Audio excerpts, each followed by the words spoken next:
इसके बाद है replacing string count. Replace method replaces specified value with another value in a string. इसका काम होता है कोई स्ट्रिंग है, उसके अंदर कोई स्ट्रिंग है, उसको आप एक पर्टिकुलर स्ट्रिंग से रिप्लेस करना चाहते हैं, हटाना चाहते हैं, तो उसमें आपको रिप्लेस मेथड का इस्तेमाल करना होता है। और यहाँ पर ये जो होता है ये वो स्ट्रिंग है जो इसमें मौजूद होती है मेन स्ट्रिंग में, और इसी को रिप्लेस करना होता है इस स्ट्रिंग से। यानी कि आप माइक्रोसॉफ्ट ये जो है ये वर्ड स्ट्रिंग इसको हटाना चाहते हैं W3 स्कूल्स से। यहाँ पर आपका वो स्ट्रिंग होती है जिसे इससे रिप्लेस करना होता है सेकंड वाले से। ठीक, तो ये चीज़ आपको दिख रहा होगा यहाँ पर। तो यहाँ पर थोड़ा सा अलग तरीके से बताने की कोशिश कर रहा है ये, इसमें बटन का भी इस्तेमाल किया है। कैसे कर रहा है काम, चलिए देखते हैं। तो सबसे पहले आपको यहाँ पे दिख रहा होगा एक HTML पेज है, कोड, और इसमें इसने क्या काम किया है, यहाँ पर एक बटन लिया हुआ है जो कि आपको यहाँ पे दिख रहा होगा। ठीक है, ऑन क्लिक ये जो एट्रीब्यूट है, ठीक, ऑन क्लिक जो एट्रीब्यूट है इसमें जो वैल्यू पड़ी हुई है वो है माई फंक्शन। यानी कि जैसे ही बटन को कोई क्लिक करेगा ये फंक्शन कॉल हो जाएगा। ठीक, और इस फंक्शन पे क्या काम हो रहा है ये देखिए, ये फंक्शन है, ये फंक्शन जावा स्क्रिप्ट में डाला गया स्क्रिप्ट टैग के जरिए। तो यहाँ पर इस फंक्शन का कॉल होता है, जब कोई क्लिक करता है तो फंक्शन का कॉल होता है। कॉल होने के बाद क्या होता है, कंट्रोल जब यहाँ पर आता है तो ये जावा स्क्रिप्ट का मेथड है जो बताता है कि डेमो नाम की ID वाला जो एलिमेंट है उसको खोजो और उसके इनर HTML पर जो चीज़ है उसको असाइन कर दो इस टेक्स्ट वेरिएबल में। तो डेमो नाम की ID वाला जो एलिमेंट है वो ये पैराग्राफ एलिमेंट है, और इसका इनर HTML कहाँ पर है, ये है, दोनों tag open tag close tag के बीच में। ठीक है, ये, और इसको असाइन करने की बात कर रहा है इस टेक्स्ट वेरिएबल में। ठीक, उसके बाद जब कंट्रोल यहाँ पर आता है तो फिर से इसी को एक्सेस करता है, फिर से इसी को एक्सेस करता है, इस पोजीशन को गेन करता है। ठीक है, और वहाँ पर क्या रखने की ये बात कर रहा है, टेक्स्ट डॉट रिप्लेस से आउटपुट मिलता है उसको रखने की बात करता है। तो टेक्स्ट तो पहले से आपने गेन कर लिया, असाइन कर लिया है, तो टेक्स्ट में कौन सी वैल्यू पड़ी हुई है, ये वाली, और इसी में रिप्लेस मेथड लगा दिया गया है। ठीक, तो रिप्लेस मेथड से क्या होता है, इस टेक्स्ट में जो वैल्यू पड़ी हुई है जो कि ये है, ठीक, तो ये क्या होती है, ये जस्ट ऐसे है, इसको ऐसे समझ लीजिए। अगर आपको समझने में दिक्कत हो रही है तो इसको आप एज्यूम कर लीजिए कि ये इस टाइप की सिचुएशन है।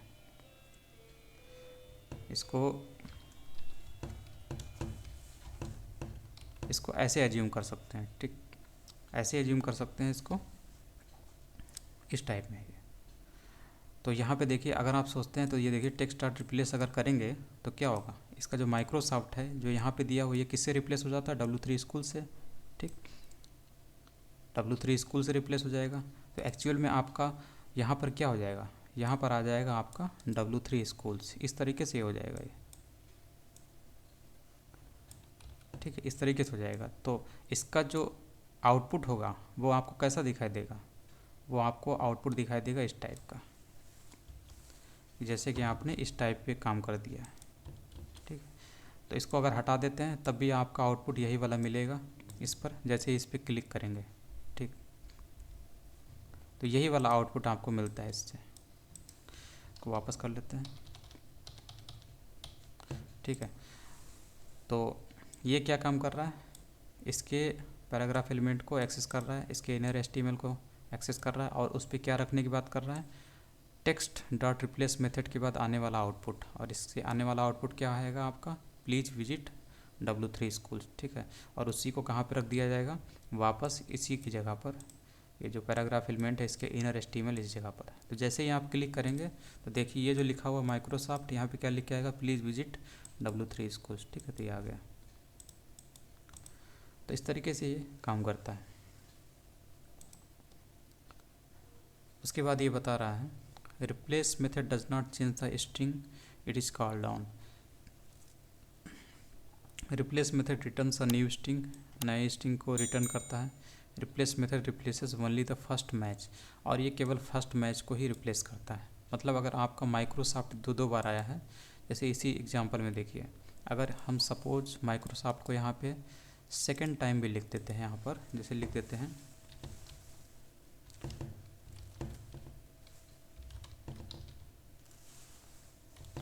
ठीक है, ये लिख दिया, तो आप यहाँ पे देख रहे हैं माइक्रोसॉफ्ट 2 बार आया, एक बार यहाँ पर आया, यहाँ पर आया है, ठीक है। लेकिन रिप्लेस मेथड से क्या होगा, माइक्रोसॉफ्ट को रिप्लेस तो किया जाएगा, लेकिन ये जो फर्स्ट टाइम मिलता है इसको, अगर इधर से रीड करना शुरू करेगा तो इसको जो पहला वाला माइक्रोसॉफ्ट मिलेगा इसी को रिप्लेस करेगा, आगे वाला रिप्लेस नहीं होगा, ठीक है। देखते हैं करके, तब आपको समझ में आ जाएगा। यहाँ पे देखिएगा, ठीक, देखिए प्लीज़ विजिट W3 स्कूल्स। अच्छा, इसको रन भी कराना पड़ेगा ना, रन करा दिया। आप देखिए, रन कराने के बाद देखिए please visit Microsoft it's good. अब इसको ट्राई करें, इस पर बटन पे क्लिक करते हैं तो देखिएगा ये वाला बदलेगा, लेकिन ये नहीं बदलेगा, ठीक है। ये बदल गया लेकिन ये नहीं बदला। तो यही चीज़ उसमें लिखा हुआ है, जो फर्स्ट अकरेंस होता है उसी को ये रिप्लेस करता है। और ये भी बता रहा है कि अगर आप सारे जो मैचेस हैं, जैसे 2 बार माइक्रोसॉफ्ट आया था, दोनों को रिप्लेस करना चाहते हैं, इस टाइप में जितने भी मैचेस फाइंड होते हैं, तो उसके लिए आपको रेगुलर एक्सप्रेशन का इस्तेमाल करना पड़ेगा। रेगुलर एक्सप्रेशन आगे है, उसको आगे पढ़ेंगे।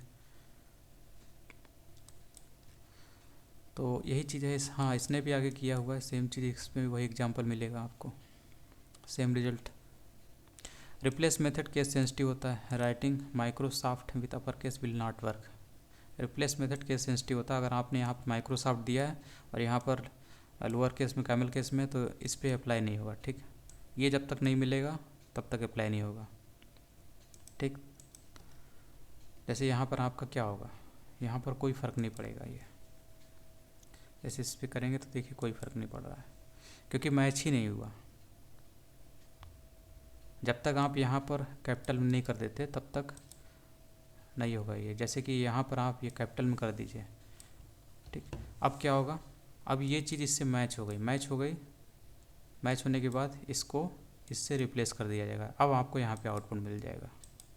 इसको रन करा देते हैं, देखिए आ गया, रन कराया। अभी आपको ये स्ट्रिंग दिख रही है। जैसे ही ट्राई इट पिक करेंगे तो इससे संबंधित जो फंक्शन है उसकी कॉलिंग होगी, ठीक। ये फंक्शन कॉल हो रहा है, मतलब बटन पे जैसे ही ऑन क्लिक यानी बटन पे क्लिक करते हैं तो फंक्शन कॉल होता है। फंक्शन कॉल होने के बाद ये जो माइक्रोसॉफ्ट लिखा हुआ है, ये वर्ड इस टेक्स्ट का यानी कि इसका रिप्लेस हो जाएगा W3 से, ठीक है। ये देखिए, इसके बाद ये बताने की कोशिश कर रहा है कि जो रिप्लेस मेथड होता है वो भी केस सेंसिटिव होता है। केस सेंसिटिव कहने का मतलब ये है कि यहाँ पर आपका लोअर केस में है, ठीक, और यहाँ पर आपका अपर केस में दिख रहा है, ठीक। तो ये लाइन, ये जो वर्ड है इससे डिफरेंट है, इसी को बोलते हैं केस सेंसिटिव। मतलब इसका केस अलग है और इसका केस अलग है, एक लोअर केस एक अपर केस में। तो केस सेंसिटिव है ये रिप्लेस मेथड, यानी कि यहाँ पर ये स्ट्रिंग यहाँ पर नहीं पहचानी जाएगी इससे, ठीक है, और यानी कि ये काम नहीं करेगा ये मेथड। लेकिन एक तरीका होता है regular expression with /i flag, इसके ज़रिए आप इस मैचिंग को सक्सेसफुली कर सकते हैं और इस माइक्रोसॉफ्ट से मैचिंग करके W3 स्कूल से रिप्लेस कर देते हैं। यहाँ पर इसको केस इनसेंसिटिव बनाया गया है ताकि इस वर्ड को नॉर्मली इससे मैच करा के इसको इसके ऊपर प्लेस कर दिया जाए, ठीक। तो इससे आपका क्या होगा, ये चीज़ हट जाएगी, ठीक है। जबकि इसका केस अलग है, ये अपर केस में है, ये किस में है, लोअर केस में आपको दिख रहा है। पहला वाला लेटर अपर केस में है लेकिन बाकी सब लोअर में दिख रहा है, ठीक। तब भी जो है ये वर्ड जो है रिप्लेस हो जाएगा इससे, W3 स्कूल से, ठीक। तो देखिए आ गया।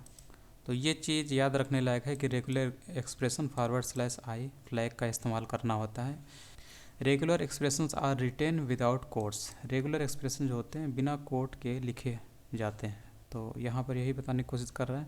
तो यहाँ पर भी बिना कोट का लिखा हुआ है, ठीक। जैसे नॉर्मल स्ट्रिंग को आप लिखते हैं तो कैसे लिखते हैं, डबल कोट के अंदर लिखते हैं, लेकिन आप रेगुलर एक्सप्रेशन का इस्तेमाल कर रहे हैं तो आपको कोट नहीं लिखना होता, इसीलिए यहाँ पर भी आपको दिख रहा होगा। और उसके बाद ये बता रहा है कि to replace all matches use a regular expression with /g flag. ये ग्लोबल मैच के लिए है, तो यहाँ पे आपको दिख रहा होगा। ग्लोबल मैच का मतलब ये होता है कि नॉर्मली अगर आपने इस चीज़ को डबल कोट के अंदर रखा है तो जो फर्स्ट मैच होता है, यानी कि इधर से अगर शुरू किया तो इधर जाते हुए इसको मैच करेगा और इसी की जगह पर W3 स्कूल जो वर्ड है ये जाकर यहाँ पे बैठ जाएगा, ठीक। लेकिन ग्लोबल मैच होने की वजह से ये भी रिप्लेस होगा W3 स्कूल से और ये भी रिप्लेस होगा W3 स्कूल से, ठीक। अगर आपने रेगुलर एक्सप्रेशन यानी ग्लोबल मैच वाला रेगुलर एक्सप्रेशन इस्तेमाल किया है, ठीक। तो यहाँ पे क्लिक करेंगे तो आपको ये और ये दोनों रिप्लेस होते हुए दिखेगा W3 स्कूल से।